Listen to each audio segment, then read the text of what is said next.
I have met men like you before, men that follow orders, but never stop to think about why. Men that believe that what they are doing is for the greater good, but never stopping to think about how. Men that believe they are making a difference in the world. But I have a question for you. What difference have you noticed?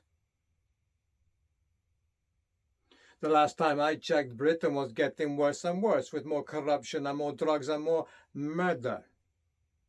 But maybe you've been focused too much on chasing me to realize just how bad things have gotten on your own front door, huh?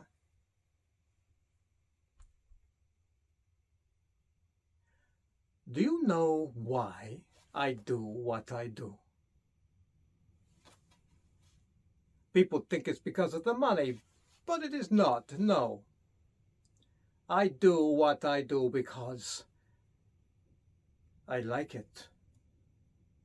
Because I was born to do it. Your man is dead, Redland.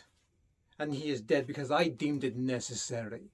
Not because we had to, but because I chose to have him killed.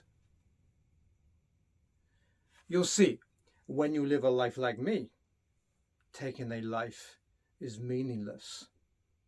It does not matter who lives or who dies, because in 100 years from now, we will all be gone.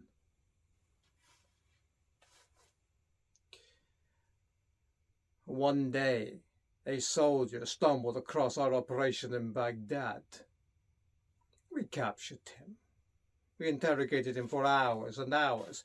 We wanted to find out what he was really doing there. You see, this soldier, he was a religious man. And he began to crack more and more as the hours went by, until finally he broke.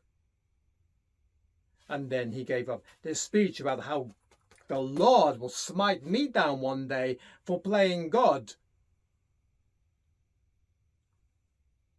Do you know what I told him? I told him, I am not playing God. I am fucking God.